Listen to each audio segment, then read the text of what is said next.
Hey, everybody. The sixth coach in the history of New York City FC appears to be set. Their first homegrown is out on loan for a second time. And we're going to talk to the University of Vermont head coach. Why?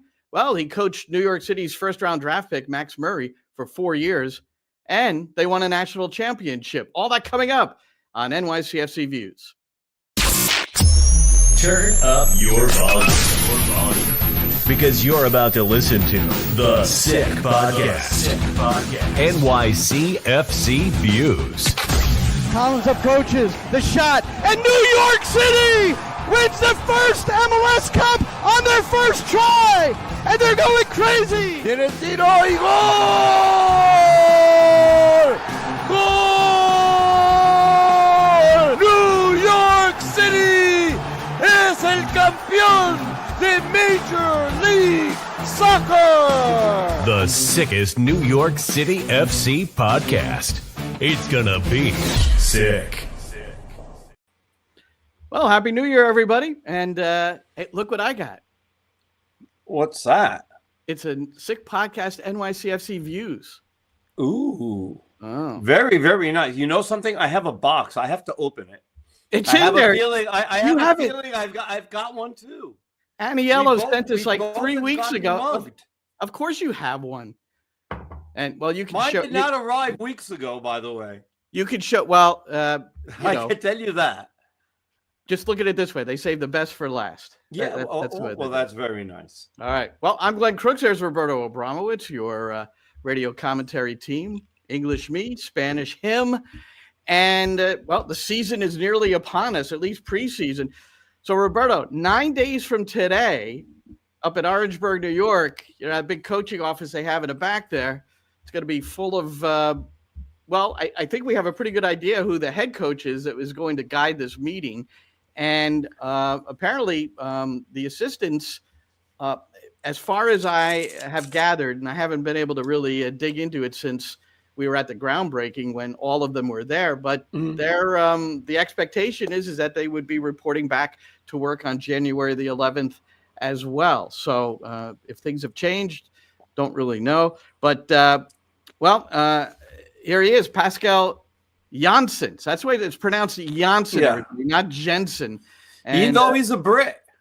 He was Brit, but not for long. He's spent long. a lot of time in Holland, so there's not much British football in his blood. It's very Dutch, and I love the fact that he's got the little Eber, slant to the right hand there. Yes, everything's good. So I like the puffy jacket. I have one of those, except mine doesn't have a hoodie. So, Roberto, I promised when I put something out, I posted something out that we were going to talk about him and that I was going to provide a fun fact. Okay. Okay. This could not be any more fun. But anyway, I want to play this. What Shane is about to put up is a group, Spooky and Sue. It's a pop group from the 70s and 80s. So play this, Shane.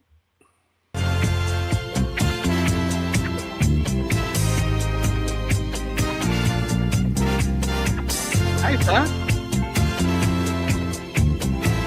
Like the disco era.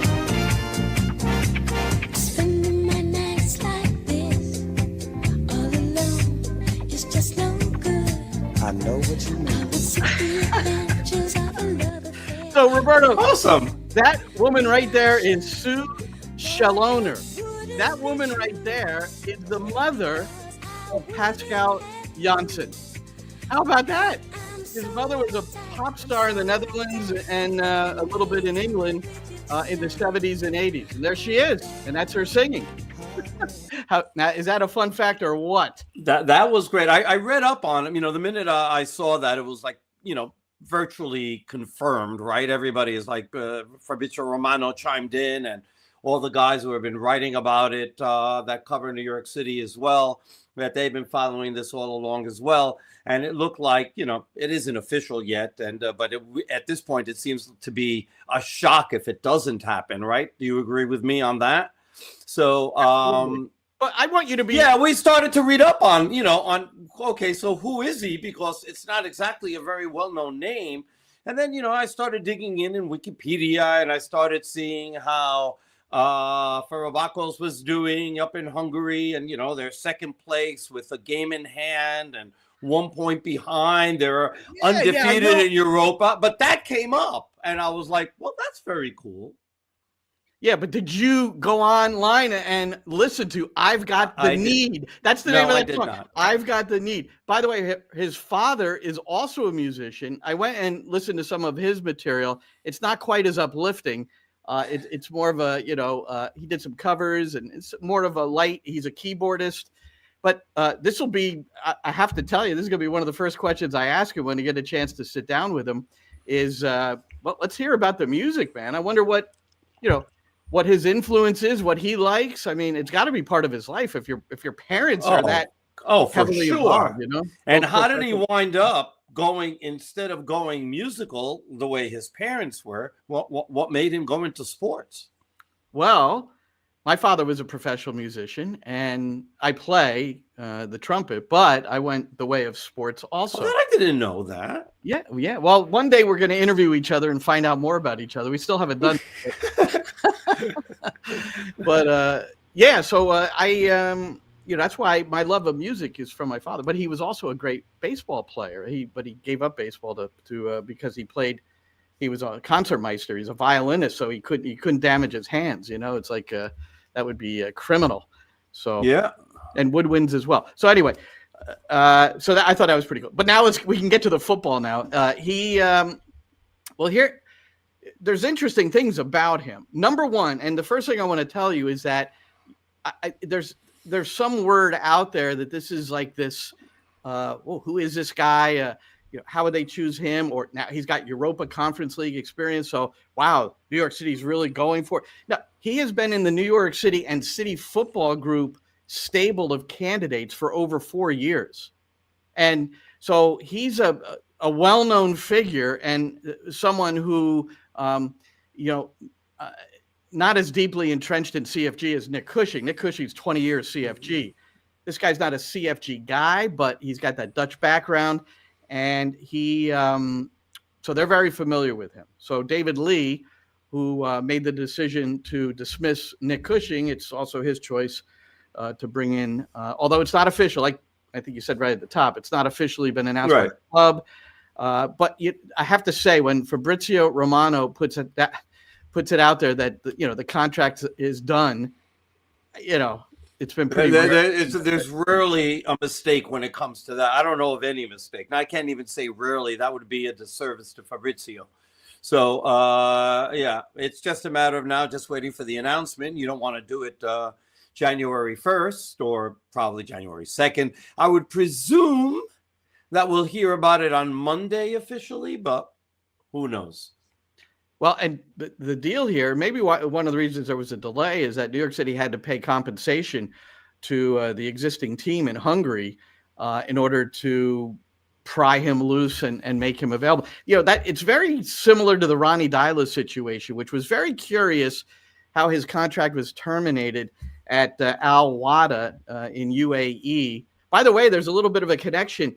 I don't know if you caught this in your research, but Pascal was a youth coach at Al Wada, and it was Ronnie Dyla. That's his last position before coming into Atlanta United. So there's a little connection there. Plus very the way these two guys were kind of pried loose from their current jobs, because Ronnie was under contract as well.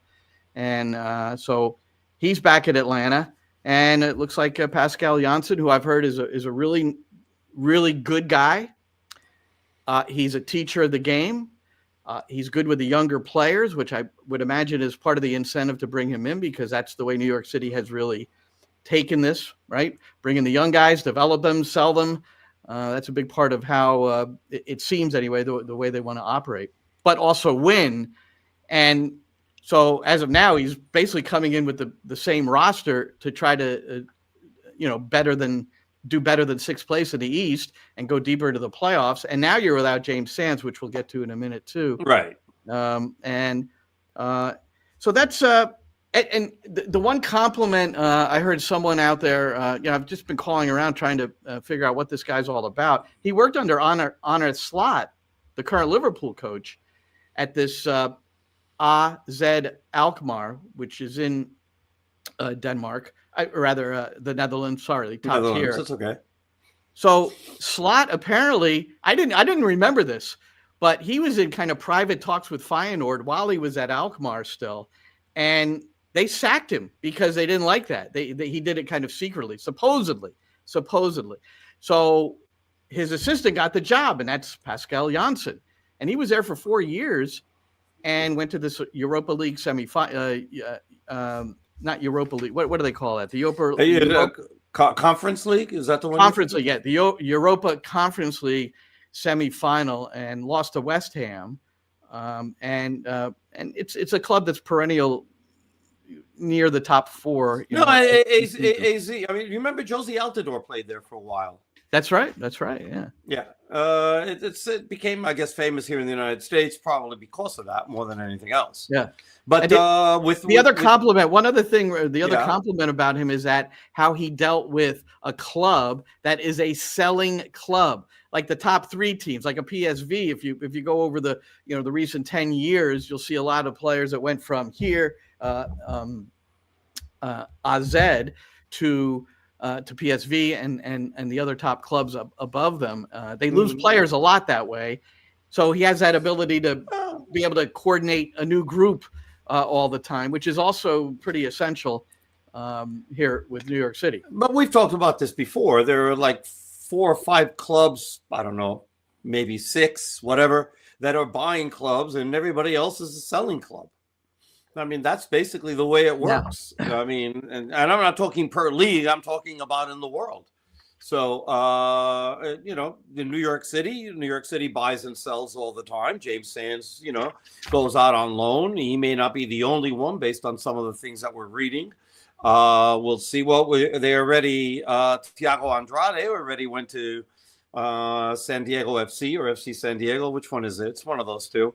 I don't even know how to say it. It's just San Diego. How's that? Yeah, it is San Diego FC. The San Diego comes first. Yeah, right. Just San Diego. So it went to San Diego, and he'll be there. Who else wound up leaving the fold? Acevedo officially leaving the fold, staying at Bahia. So that's what happens with these teams. There's always going to be guys coming in and guys coming out, and you try to develop youth to be able to sell it and make a profit. And that's been one of the more profitable things for New York City to be able to do, is to be able to, sell players or loan players and make money off of that. His other big challenge coming in, I think, Roberto, and this is not unusual for someone from Europe who's not in the CFG system, because when you look back, Jason Kreis spent 6 months in Manchester. Now he wasn't a CFG guy, but he spent 6 months there in preparation of the first season for New York City. Then Patrick Vieira, who coached the under-21 team, played his last season as a pro at Man City, then coached there. And then it was Dome Torrent, who sat next to Pep at Man City and Bayern and Barcelona. Then Ronnie Deilert. Now, he didn't have CFG ties, other than the fact, I don't know if you remember this, but Manchester City would sign players, and they sent several players to Ronnie at Vålerenga in Norway because they liked the way he coached. They wanted their players to be in a system that was, at least reflective of what they were trying to do. And he used to come in and hang with Pep, I guess, and so he had some sort of association, but never coached in the group. And then Nick, until New York City, and then Nick, who was a lifer. He was working in a bowling alley as a teenager and would drive like an hour or 90 minutes 4 nights a week to go coach the U8s as a volunteer. That's how he started with the City Football Group, and now and that's the type of dedication that you need to be able to make it in the business. For all you young ones out there who who are thinking maybe you want to make a career in this, that's the type of stuff that you got to do. You got to burn the midnight oil. Heck, well, in the Kicking It Around segment, I'm just going to play a short clip of Shallery Joseph, who was recently named an assistant for Bruce Arena at San Jose. Which you anticipated, by the way. Yeah. Well, he told me in Grenada it was in Curacao, but Grenada was there for Nations League in November. But he asked me not to say anything, for a while, and I didn't. I didn't want to. Plus, he hadn't signed a contract yet. So the point of bringing him up based on what you just said is that he was an academy coach for 2 years. But what he did is he went in every morning. He was the first guy there and sat in on all of Bruce's meetings, and then went out and observed the first team training sessions. And he did this every day, and then went to his so he put in work, and he said he enjoyed it. It was like it's his passion. So he didn't have to do that. And I don't know if there's too many academy coaches that are doing that. If you want to make another suggestion for somebody who wants to climb the ladder, you should, you've got to put that time in too. Yeah. That time in too. So there's Nick Cushing's replacement, who has been on the radar of New York City FC for many years, and the City Football Group. And you wonder if something happened to Nick during the course of the season, would it have been Pascal who stepped in? Because you don't know what's going on behind the scenes during a couple of those really difficult stretches that New York City had. But then it was James Sands who kind of saved the day, right? So let's get to Sands. So what do you think? This is something, if you listen to this show regularly, we talked about this a long time ago, that the expectation is that he was gone in January, because that was really the agreement for coming back to New York City, is that he wanted to go back to Europe. And unless he had a season where they could transfer him with on big bucks, you knew it was going to be a loan. So I think it's a great move for him personally. Oh, for sure. He goes to the Bundesliga. He goes with a good team, with mid-level team in Sao Paulo. I think it's a great move for him. Now he's going to have to really, he's going to have to fight for a position over there. Remember, he's coming in mid-season there now. It's not like they're starting the season, preseason and training camp and all of that. Yeah. It's an established team that's, that is in the middle of their season. So now he's got to come in. They're only 4 points clear of relegation right now. They need the help. And, I don't think he's going to be in any sort of position to say, hey, I only want to play midfield. If they want to play him on defense, he's playing defense. Well, but I think the fact that he's played the number 6 predominantly has helped him. And I think think that's where, I haven't discussed this with the St. Pauli staff, but I do believe that he is going in as a 6 primarily, knowing that he can go at the back. And I hope he gets a real good chance and he takes advantage of it and he shines there and he helps the team do a lot better and, get away from the relegation zone. And then, for next season, at that point, you start, hoping that you can fight for a place somewhere in Europe. So there were over 44,000 at Yankee Stadium for this New York City FC Inter Miami match this year. Yes. It was an electric atmosphere. It was a great day. New York City played very well in this match, but they trailed 1-0 till, this guy got his only career goal for New York City FC. So first we're going to go back to the network. We always like to relive these calls, and this was a huge moment. Oh, and yeah. Roberto, it's so, if you're just a fan or a supporter and a goal is scored at that moment of the game, you're jumping you're jumping onto the field, you're hugging, you're screaming, you're throwing your beer. We just have to try to not lose our voice while describing these things. But here's Roberto first, and then myself.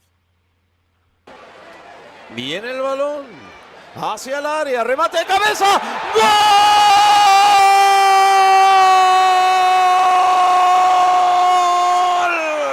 De James Sands, su primero como jugador de New York City FC.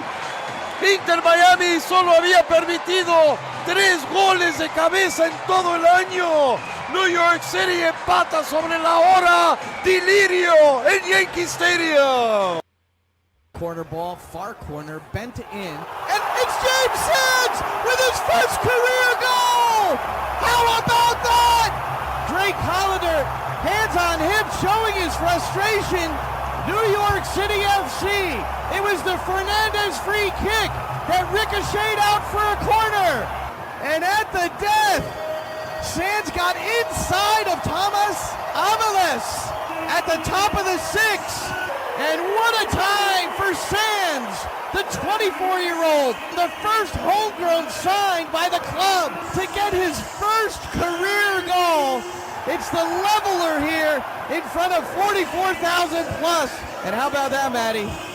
What a time to score your first. And the performance of NYCFC deserved this. You don't always get what you deserve for in football, but they deserve at least a point here. And the referee's looking at the watch and blowing the whistle, Glenn. How about that? They didn't even kick the ball off. The final whistle on the. That was the moment. You know, and we talked about it after the game. I talked about it on the air. I'm sure you did as well, because the first thing that came to mind, especially what was going on with the team, that they weren't playing very well, or at least they weren't getting results. And I kept on thinking back to Atlanta and Goody Aronson and that goal against Atlanta, and now that was a catalyst for New York City to never lose again the rest of the season and win the championship in 2021. And it seemed to be that sort of moment, and to be able to do that was fantastic. And to hear the crowd, okay, and you can hear it both on your call and on mine. You can hear the crowd really, really well. That was some 44,000, because unlike other Inter Miami games where they go and they play and they sell out stadiums, that was a New York City crowd. That wasn't a, Messi wannabe crowd. That was a New York City crowd that came there and cheered for New York City. Yeah, there were a whole bunch of people there that went there for Messi and all that, fine. But by and large, that was a New York City crowd, and it was louder for New York City than for anything that Messi did. Yeah, it was a magic moment, and just that was the 9th consecutive game without a win. But obviously, that was the 3-point tie. Nick Cushing will be, he gets full credit for that, because that was definitely a 3-point tie. But the previous 8 games without a win, including a 5-1 loss to Philadelphia at home, was the previous match before the Miami game. Then it was the 5-1 win over the Red Bulls at Red Bull Arena, and then the victory over Cincinnati, victory over Nashville, and then the kind of the crusher was going up to Montreal with the playoff home field advantage destiny right in your lap, and just a stinker and a 2-0 defeat. But the first time they ever lost in Montreal, they had lost to Montreal on the road, but they had never lost in Montreal. Crazy. I know that's going to be a nice trivia question. We do. We do have some comments and questions, and we'll get to those in a bit, because one pertains to the new coach and style. So, just to look back, St. Pauli is in 14th place in the Bundesliga, and trying to avoid relegation. 4 points clear of the drop zone. We said that. So, and we also said it wasn't really a surprise to us. No.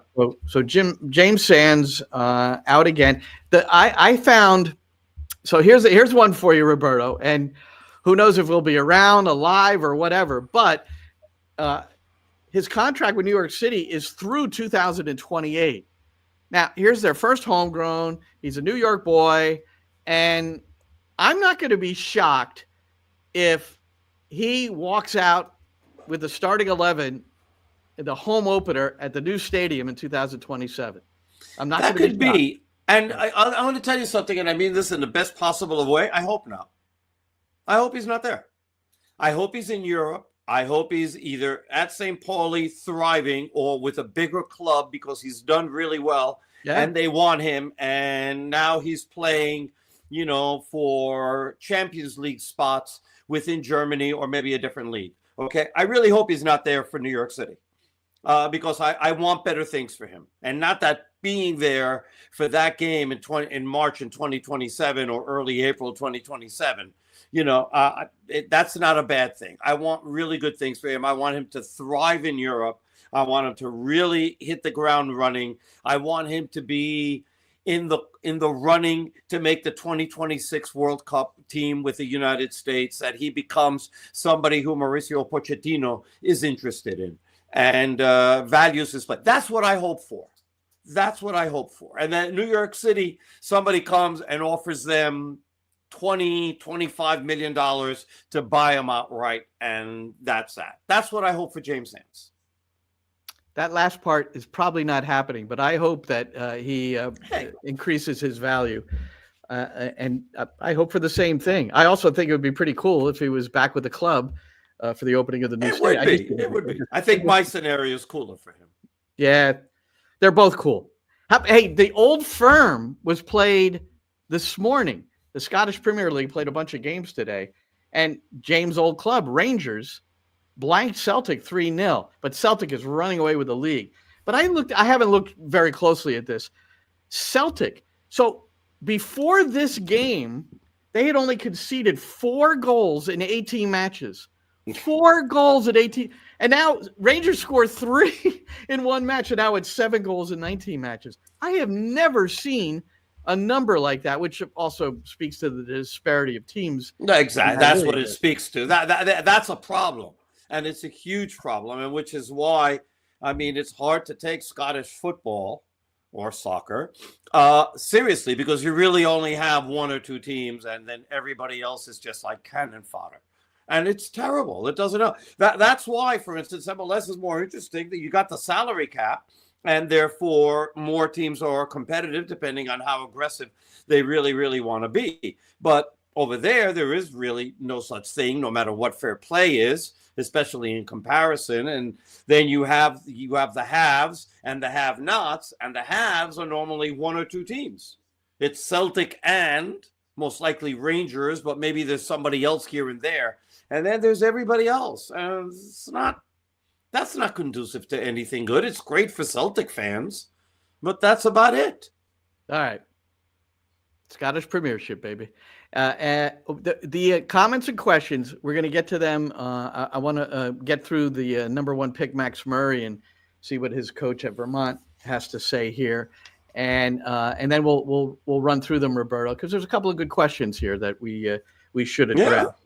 So Max Murray was the first pick, 17th choice overall. Remember, Roberto, New York City traded up 7 places in order to secure this selection. So there's something there. I'll tell you one thing that is there is that he is 6'5". I mean, he is a big dude. He is a central defender, although 2 seasons ago at the University of Vermont, he was an all-league striker. He scored 11 goals. He's doing the Greg Vanny. So, very good. His coach is Rob Dow. Now, I had Rob on my Sirius XM show, the Coaching Academy, which, by the way, is on tonight at 8 o'clock Eastern. So, once you get through with us here, if you're a Sirius subscriber, Shalry Joseph, the full interview is going to be on there. Anyway, Rob Dow. So I got a hold of him. Talked about his season, but also specifically Max Murray. And this entire Max Murray segment, which is about 9 minutes, which you're only going to play a clip here, is available on my YouTube channel. It's worth a listen because you get a really good breakdown of this kid. So here's Rob Dow, University of Vermont coach, just a couple of days after winning a national championship, talking about Max Murray. 6'5" guy, his dual defending is excellent against the most opposite kind of match ups that we've seen, like San Diego. They played with some really creative, agile strikers that we were concerned about before the game on the matchup, and Max continued to win his duels time after time. So those defensive instincts, pretty complete instincts, along with the intangibles. I think he's going to surprise some people at the next level. How about his air game? Now, you talked about his frame. We understand his heading ability, but on both sides of the ball, defensive clearances, but also scoring goals. I mean, that's a critical factor here. Is he good in front of goal off of corners and set pieces? Yeah, Max was also a basketball player, and where the ball lands and where the timing of this, his footwork in and around the 6-yard box PK area is very good. And again, like when we need to score, or anytime that we get a corner, Sidney Wathuta, who went just before him in the draft, he took all of our corners. Well, he's got Max Murray to serve to in the box. And I think Sid ended up with the second most assists in the league, largely because we have such, like a guy like Max Murray that just is a mismatch for most teams. Now at the next level, he's going to have to level up on physicality side and know that people are coming from. I think he's prepared for the challenge. A bit of a scouting report there. I like the basketball reference, right? I mean, that's absolutely, it helps. It absolutely helps when you play other sports. There's certain things that you can take from one to the other. 100%. This is boy. We talk a lot about this on my other show. With a lot of coaches about at times it can become so specialized so early, as you know, Roberto. I mean, your child went through it a little bit. Yeah. Where the commitment to your team is so deep that on the club level, sometimes that there's just no room for playing other sports or playing a musical instrument or being in the play or whatever. And I think that's so counterproductive. So 100%, 100%. I mean, the fact that when my son was like 7 or 8, they wanted him. He was interested in playing goal, but he wasn't 100% sure. They wanted him to commit to playing goal at that age, and I'm like, no, absolutely. Yeah. You can play there, but I wanted to play the field. I would have wanted him in goal too, because that throw that he had, it would just deflect off the top of his head and over the goal if he couldn't get his hand on it. Eddie. Well, that's again, the entire interview is on my YouTube channel. If you Google that, you'll find it. And I love the fact that he's comfortable in front of goal because he was a striker, and then at least he'll know to head the ball down. I would think, right? Because how many times have we seen that defensemen are there and they always head the ball over the crossbar? It happens. But, this is not a position that New York City is particularly deep in. No. So, I mean, maybe they need, especially with James Sands gone, because, I mean, he was the emergency center back. Obviously, you have you have Justin Hack, who can play the position as well. You have, obviously, Strajnia Tanasiewicz, who's still there. And he's your number one backup, you would think. So you've got that, and then you have Magno and Burke Risa as your starters. You would think. Not Magno, Martins. Martins. I'm sorry. Did I say there is a question about Tyler Magno in the chat here, which was I meant Martins. Sorry. I think Hack with James Sands gone. If you're looking for a like for like, if you're going that way, Justin Hack is the most like for like. Oh, 100%. James Sands in the midfield. But you've got Perea, you've got Parks, Maxi Morales. So you would think, right? So wait, we don't have Maxi yet. We hope that he's coming back. For everything we've heard is that Maxi's coming back. Yeah. We haven't, we don't have him yet back 100%, but for everything we've heard, he's coming back. He wants to be here, and I think the team wants him. So it's just a matter of making the announcement formal. The thing is, so I want to go over this with you, and about the team. So we know that Jansen plays basically, based on what I've seen, he plays a 4-2-3-1, right? Same thing that New York City basically plays. So let's go over the team a little bit. I mean, we haven't talked about this, but I know you're always ready for this. So let's go over the team a little bit and see how you think it's going to go. Because if you look at the starting lineup, you have, what's going to happen on the right side of defense. The left side seems set, but we still don't know who else they're bringing in, because so far they haven't signed anybody. You presume that will start happening soon. But based on the team that you have now, how do you see it going? Well, one of the questions, you could put this up, Shane, Jay Blaze 23, how does this change NYCFC's play style? And that the reference is to the new coach coming in. And I don't, he's going to be his own man to a point, but there is a methodology, there is a system that the City Football Group insists on. I know it's been said before, but it's reality. It's not, this is not artificial. It's reality.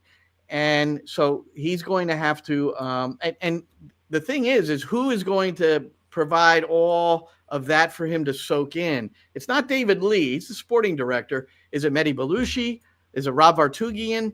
I mean, this is one of the things that part of the early adjustment. And I'm sure, if he knows this is happening, that he's, watching I'm sure he's watched every game last year already and, things like that to try to get accustomed to it. But no, I think 4-2-3-1, there are some different ways you can play that, but generally speaking, it's going to look very similar, I think. I mean, because what can you do with personnel that, can really perform?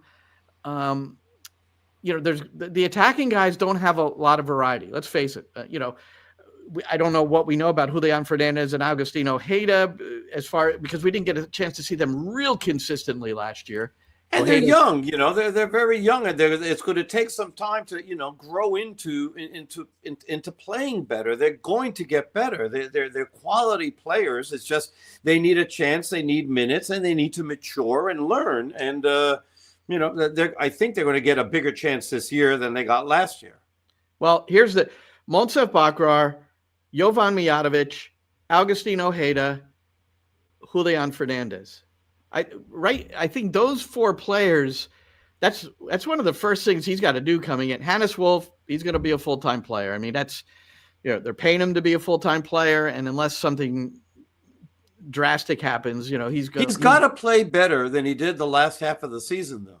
I don't think anybody right now on the team, and if I'm Johnson, right, I don't think anybody should have their position guaranteed. I don't think any player should have their position guaranteed, and that includes Matt Freese, who is lights out. Okay, everybody's got to come in and fight for their job and earn the position on the field.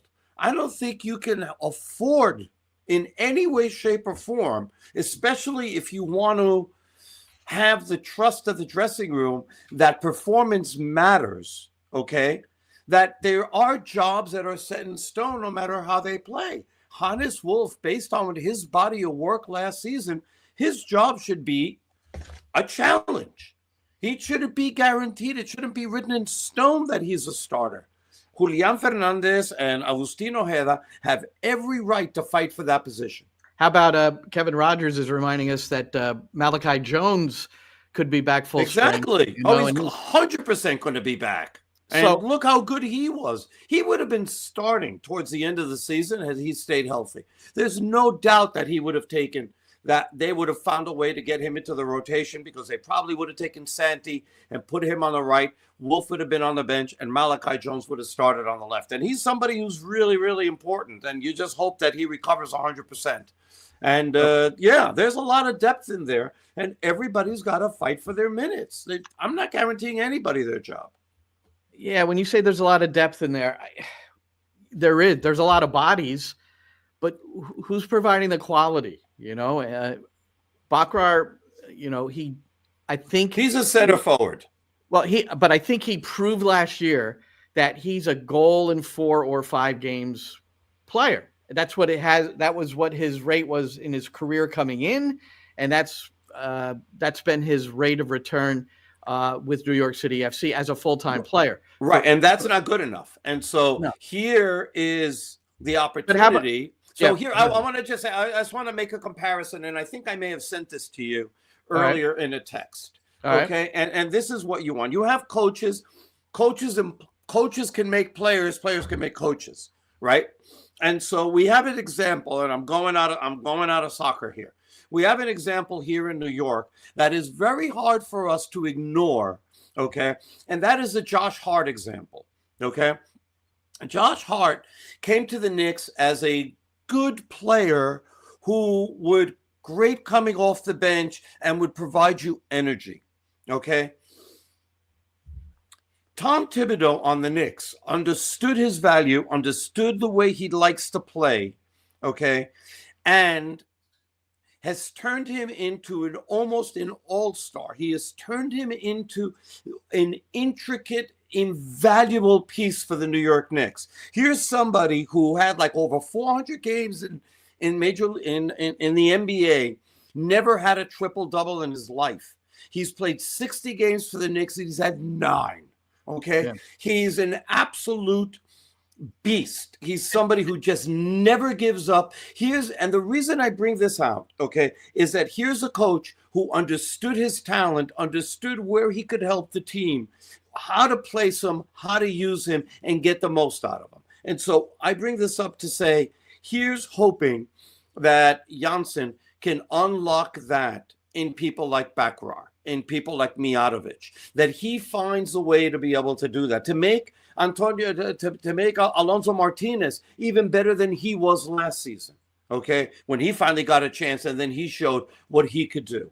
So this is what you're hoping for, that, you know, that he's going to be able to find whatever that little secret ingredient is, that little missing piece that's going to be able to unlock all the talent that these guys, at least as New York City sees them, think that they have, and then bring it to the forefront. That's what you're looking for. This is what you're bringing him in to do, because New York City didn't think that the roster was the problem because they fired Nick Cushing. They didn't think the roster was a problem. They're thinking, by doing this, is that he didn't do enough to get the best out of everything that they had. So let's see if Jansen is that guy who's going to do that. I'm sorry? Jansen. I just want to make sure. Jansen, right. I'm trying to say it properly. It's okay. I'm trying to say Jansen. Let me just. But I mean, that's you've said a lot there. You've said a lot there. And I think part of a change for players and coaches is that it's a fresh start. Part of it, you know, some players will perform better for coaches, not based even on the training or the developmental tools, but just because maybe the relationship. Not that Nick had anything but a good relationship with all the players, but, you know, great relationships based on everything that we know. So I'd be curious about a Hannes Wolf, for instance. Yeah. Because Hannes Wolf I don't care about the 5 goals and 8 assists. I don't care. He underachieved last year. Let's face it. The number of times where I think a lot of points were dropped just because he didn't quite connect at the end. I went back. We're going to talk about Bradley Carnell and kicking it around, but I went back to watch the St. Louis game or some of the highlights, and he had an excellent chance to score and make that a game, and he kind of bailed out at the end. And this is a guy that has had a couple of severe injuries. Understood. But I'm talking about more on the soccer side, final third. Has he made some great passes? Yes. Did he score a couple of fantastic goals? Yes. Yes. I think he underachieved based on the whole, the number of minutes that he was given to play. He didn't perform to the level I think is necessary for New York City to be that top 4 team. He wasn't as good in the second half of the season as he was in the first. And a lot of it was almost so obvious that he was afraid to pull the trigger. He had so many opportunities to score or at least to shoot, and then he would prefer to do the extra move or the extra pass or the extra this, and he wouldn't take the shot. It was almost like he had the yips or something that he was afraid to miss. And you can't have that mentality.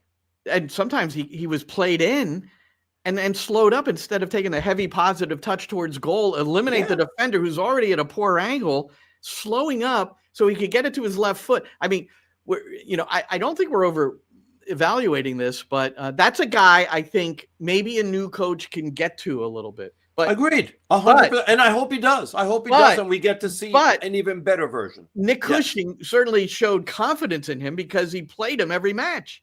Also, but part of the reason that he played him too, right, was because defensively he was very good that way. He would come back and support defensively, and that helped as well.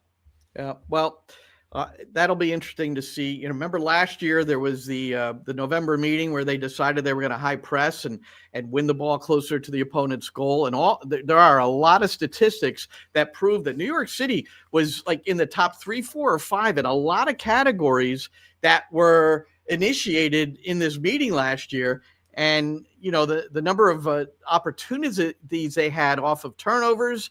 I think one of the stats where they were number 1 in the league in dispossessing the opponent close to goal. So, but what's the problem? They didn't finish. And I've said this a couple of episodes ago. If Nick Cushing had a proper striker at the beginning of the season, and there are a number of reasons why that player may not have been on board, whoever that player might have been, but he'd still be employed. That I think, but you don't. Maybe not if they lost to the Red Bulls again. Well, so we have let's put up George's here. We have a lot of young, talented players. Put up George there, Shane. But don't we need someone experienced other than Maxi to provide more leadership? Well, I think Santi's grown into the leadership role pretty good. And then I think Andres. Well, there's Perea another has a really question good- asking, is Santi staying? And it certainly seems like I would think. I so. would say Santi's staying. I know that there's some teams, I believe in Brazil, that have at least the reports are that they've sort of inquired, but I don't think New York City is letting him go for anything but a pretty good profit. And although the Brazilian league is swimming in cash comparably to the rest of Latin America, it's still. Santi would be a pretty penny, and I don't think they're just loaning him out. They already did that with Sands, and they don't have a like-for-like replacement sitting there going, all right, well, if we're going to give this guy a chance to shine. But they don't, so. Well, Santi's not a winger, and Maxi Morale is, at his age, he's not going to play 90 minutes every game. No, so he's not going to play. Right, so Santi's going to be playing the 10 a lot more. Yeah, which is my broadcast partner believes that's where he should be. But then, by the way, even though they put him on the wing, right? Even though they lined him up on the left side, I mean, when we saw the little graphics of where they're supposed to be, he never stayed there. He was always coming to the middle. It was really almost like twin tens, and it was O'Toole coming up and really being, going up and down the wing. Every so often, Santi would go there, but Morales would go there too. So it wasn't like he was a winger, even though they put him there in the formation of a 4-2-3-1. I mean, he was really all over the place in the middle and the right. So it wasn't like he was a winger. So just before we leave this, so any updates on Tylus Magno? Magno will not be coming back to the New York City Football Club. So I don't know if that's the update you're looking for. Maxi, Santi, we addressed that. Malachi. So I think we got we got the only one we didn't address is Alex Jimenez's one. Let's get to that. Let's get to that and okay. kicking it around. Let's do that and kicking it around. Let me see if there's anything else here. I just wanted to tell you a really quick story because I thought this was pretty funny. So I had a massage therapist when I was at Rutgers. His name is Elvis. He's Costa Rican, and I've remained in touch with him. And he came this morning because I've got I'm old and I've got issues. So he gave me a really good. He's not a therapist. Good. By the way. This guy is top, and he's always been good. Anyway, he starts talking about Alonso Martinez, who used to play at Alajuelense. So Alajuelense, yes. Alajuelense, and he. But here's the story, other than the pronunciation. The story is that he grew up, and John Arnold wrote a nice story on Alonso for MLSsoccer.com last year. I don't know if you remember seeing it. Yes, I did. So the island, it's a tiny island called Isla Chira, 4,000 residents, and he would take a ferry from the island and then a bus to play for his first club, Punta Arenas, if that's the way it's pronounced. That on the lower end of the top tier of the Costa Rican League. And the story of his transfer was a riot. And this was not in John's story. This is the story from Elvis, because he is motoring around Alajuelense's operations manager or something. He's here in Jersey and visiting New York. But here's the transfer of Alonso Martinez from Punta Arenas to Alajuelense. It wasn't like this real normal transaction. What it was is Punta Arenas received the gate receipts from a game that they played against Alajuelense. And for that, they swapped Alonso Martinez. And as Elvis told me, no chickens and soccer balls involved? It was 20. I don't know. There may have been more. 20,000 plus showed up at the game. So it was a pretty good gate. And they were very happy. And so the Alonso Martinez transfer transaction to Alajuelense was based on gate receipts at a game. I thought that was pretty funny. But anyway, That's cool. I got to ask him about that. Yeah, we gotta for radio next season. We'll have to ask him about that transaction. All right, let's kick it around. I'll do my preview with him. Okay, cool. Kicking it around. Here it is.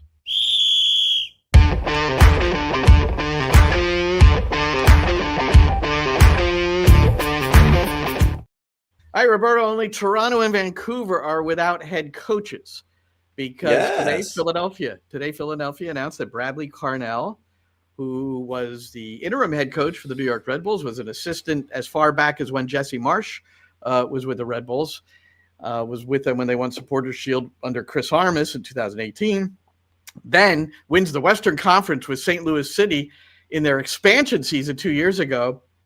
And then, of course, he became this horrible coach and gets the sack midway through 2024. Totally forgot how to coach, obviously. I mean, jeez. So amnesia. Free agent, and he and Ernst Tanner have a relationship back from German days. And my favorite, so I listened into the press conference today, and he's good. He's good. I just really enjoyed what he had to say, but he makes it very clear, Roberto, and that's why I wanted to go back and watch the New York City game. It was game 2 of this year, just to see. Here's what he said. I thought this was good. He goes, "My philosophy is 60, 30, 10." And I'm thinking, oh boy, all right, go.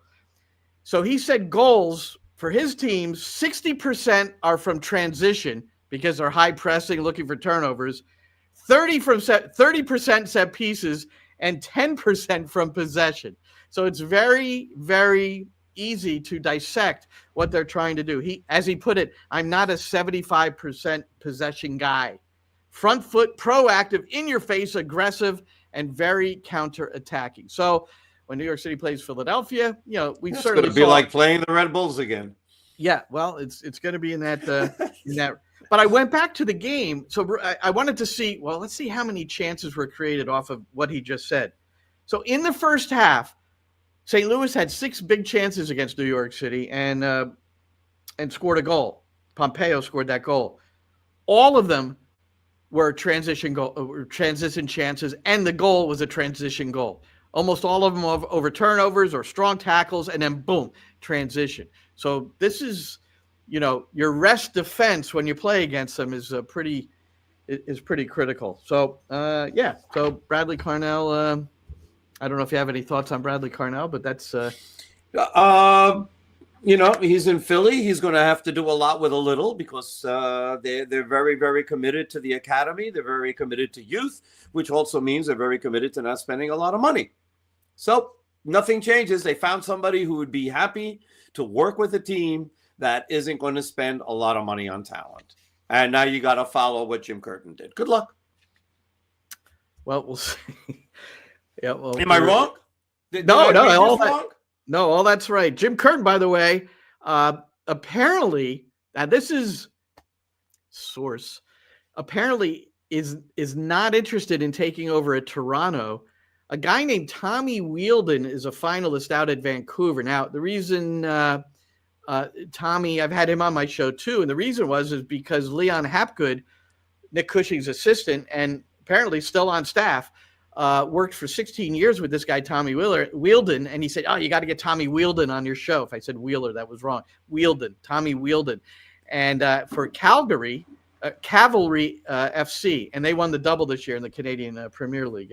Excellent coach. You could just tell. When you talk to somebody for an hour, you get a really good judgment on. So Jim Curtin, he might just be waiting for the first coach to get sacked, and then maybe pick up depending on where details. Yeah, it depends who gets sacked. I mean, to have him out there, it puts a lot of pressure on a lot of guys. For sure. And there were 12 coaching changes in MLS this year along the way. So some later than others, but somebody will go down at some point during the season. And then I'm surprised that he wouldn't be interested in Toronto. And the reason I say that is because he's coming from one of the cheaper teams in MLS, right? And I mean cheap by the fact that they don't spend a lot of money on talent. I mean, and he was very good, managing a team that was able to get a lot of talent very cheaply. Let's say that. They were very good at that. I'm not going to take anything away from them. Ernst Tanner and company did a good job finding a lot of value in Europe, in Latin America, in the United States, finding good players for not a lot of money. And there's something to be said for that. Right. You don't always have, it's always easy to go and spend a lot of money on somebody. But, it takes a lot also to be able to find really good players at a cheap price and getting more out of them than most people expect.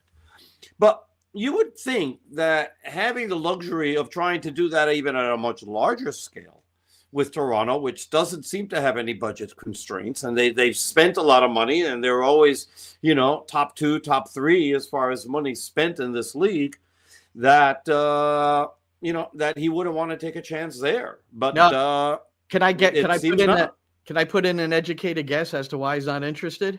Is it 2 players? It has to do with Italy. And the fact that he was sacked with a lot of money. I have no idea what his severance is or if they have to pay him in full. But Jim Curtin doesn't have to work for a couple of years. I'm sure he's fine. By the way, I'm sure he'll get a job on TV someplace.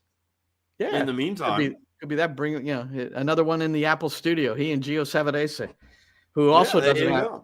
Gio didn't pick up anything either. It looks like, unless he's, the Vancouver thing. I just know that Tommy is a finalist. I don't know who else is under consideration there, but Bruce Arena, we know, was named head coach of the San Jose Earthquakes, and he named his staff this week Dave Sarachet. It's like the LA Galaxy, a little bit more inland. North and inland. Is it inland? Yeah. Well, San Jose. Where's San Jose in relation to the water? I forget. I know it. I think it is slightly. It was near San Francisco, right? But yeah.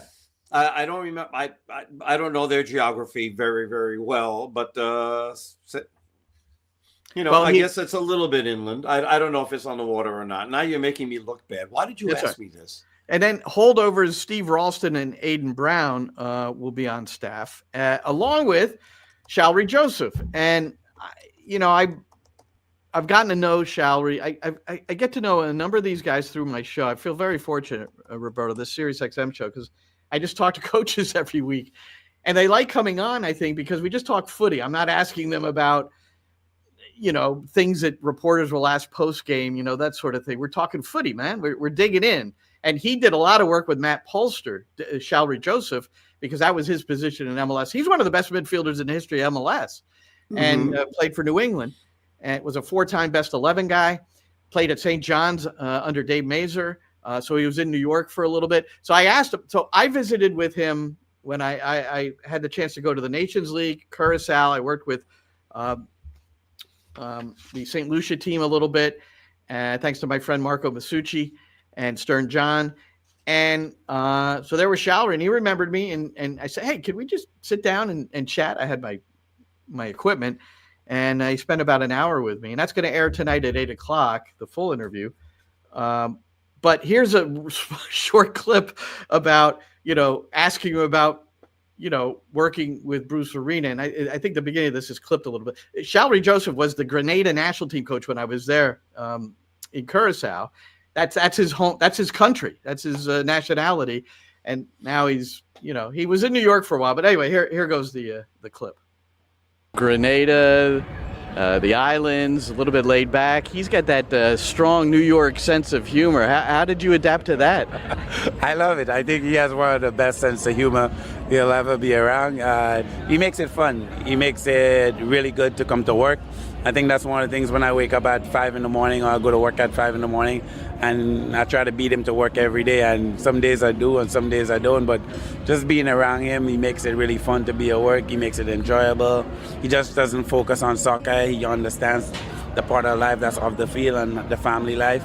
And I grew up in New York too. I went to high school, I went to college there, so we do have that in common in terms of the boroughs. So we're able to connect on that level too. So he's just a really great human being, and being able to connect on different levels is something I look forward to. Yep, so he's going to try to help Bruce win some more games now with San Jose. And he did confirm something. There was a report out there that talked about the suspension of Bruce Arena when he left the team, and the MLS suspension, where he had to meet with Don Garber to be reinstated to have an opportunity to coach again, that it was in the setting of a coaching staff meeting. So you could take it from there. We're not going to presuppose anything here publicly, but he did confirm that. And, when you hear him talk about, and he was faithful to Bruce. There was no way he was hanging around New England. Yeah. No way he was hanging around New England. Yeah, of course not. And so he got out and has been with Grenada for a couple of years, and now he's back in the States, and he wants to be a head coach. No, good. There's good. He's going to learn from the best. What's interesting about him becoming a head coach, and we talked about this freely and openly, not on mic, but I don't think he'd mind me saying, is that he's a black man, number one. There have been and are very few black coaches in Major League Soccer. Accurate. And he's also a Rasta man. He's got those dreads, and I just don't. And I told him, I said, I don't know do you think you have the look to be an MLS coach? And he chuckled. He goes, yeah, listen, man, it's how good I do my job. But it should be the only thing that matters. But it's unfortunately it's not. Unfortunately it's not. Well, we hope that people like Wilfred Nancy and the Patrick Vieiras of the world and others that have been there, hopefully open eyes of how good coaches can be, no matter what. Yeah. I mean, it's just ridiculous that we're even thinking about this. No, it's that not it matters in any way, shape, or form. It's not just skin color either, because there's a guy, Bob, I can't believe I can't remember his name, Bob Lilly, because he had that football name. But Bob Lilly is the head coach of the Pittsburgh Riverhounds. He's had an unbelievable career at that level, and just knows how to coach. But as he told me in an interview on Sirius XM, he said, yeah, because I asked about MLS, and he goes, yeah, I don't get many opportunities there because I don't look the part. He's a very rotund guy. He wears a baseball cap, glasses, and that's his feeling. He goes, yeah, I don't quite look the part. I can't, I can't run 2 miles around the stadium before the game, like we saw Greg Berhalter do before a Columbus game once years ago. And but there's something to be said there, that can happen, right? I hope that that none of this that none of this going forward matters. I just hope just be good at your job. Just help your team win. That should be the only thing that should matter. Yeah, if you're good with people, manage team, well, anyway, you never know how people are thinking, but looks do matter sometimes, and they do. Hey, let's go to something else that we want to talk about. Alex Jimenez, can you put this up, Shane? And I wish I had great news on this or any news on this. All I know is that, no, not the Maxi update, the other one. The Maxi update we already gave, which was we expect him to be back. We just haven't heard anything yet. It's sort of he wants to come back, team wants him back. They just have to work it out as far as we know. And we expect him to be there. But this was interesting.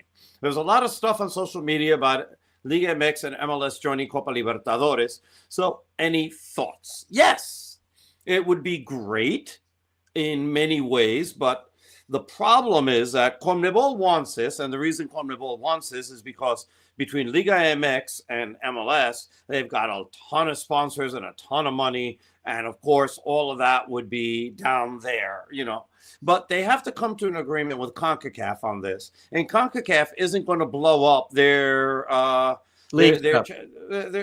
Leagues Cup, Champions League.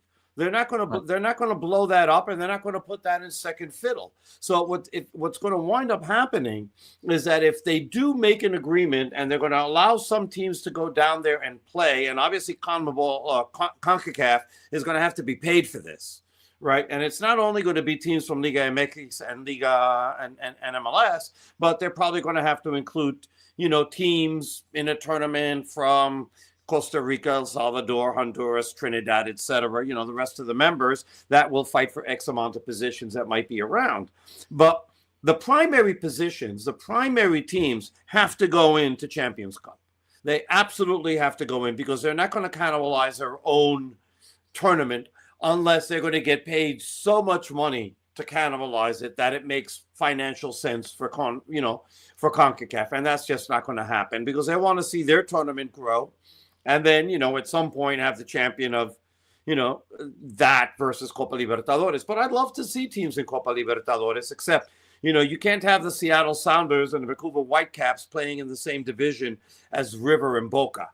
Okay, that just can't be. So if something like that ever happens, then the North American teams, Central American teams, would have to play in groups with the teams in the north part of South America because, a travel between, New York to Buenos Aires is 11 hours. Can you imagine from Seattle or Portland or Vancouver to get there? It should have the League's Cup mentality. All games played on U.S. soil or North American soil. If they really want this to happen. But now here's what you've got here, Roberto. So here's what's going to happen. So 30 teams in MLS. So what are you going to do? 8 in U.S. Open Cup, 12 in Leagues Cup, and then what does that leave? 10 in Copa Lib. So, I mean, what do you... No, you would have at maximum 3 or 4. Kidding. So I'm kidding. No, I know you are, but if the way we look at it, right? How many do we have in Champions Cup now? What is it? 6, 5 or 6, or 4 to somewhere? I think it's more. Because I think there's like 4 American and then 1 or 2 Canadian, depending. I'd have to look it up again. I thought it was 8. I don't know, but I haven't looked at it in a really. No. We'd have to look it up. And somebody out there who's watching and knows this off the bat, off the top of their head, let us know. But that would have to be number 1. And then after that, whatever's left over, then you go from there and you have the next 2 or 4 teams play in Copa Libertadores. Obviously, Copa Libertadores is more prestigious. It's been around longer. They pay more money. You have much better known teams and all of that. But CONCACAF has to prioritize CONCACAF. It's a business. It's what they, it's what they are. And so that's what they've got to do. And I don't blame them. All right. Well, that's good. That's good insight. And I'm glad you could attack that one.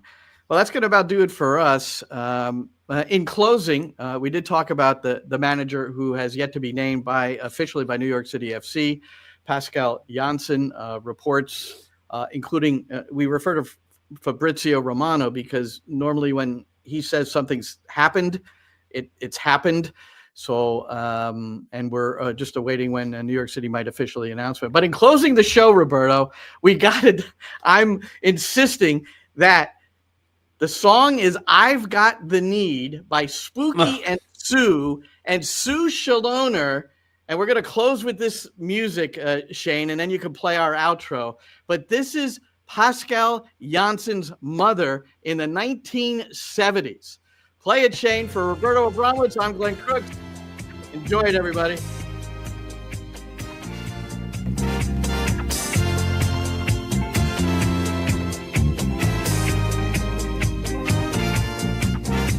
Spending my nights like this, all alone, is just no good. I know what you mean. I would seek the adventures of a love affair, but I don't think I should. Boy, it wouldn't be true. That's right. Because I wouldn't have you. But I'm so uptight, I've got the need to be with you tonight. Oh, baby. And that's a wrap. Hope you don't miss us too much until next time. Follow the Sick Podcast NYCFC Views on YouTube, Instagram, Facebook, Google Play, and Apple Podcasts.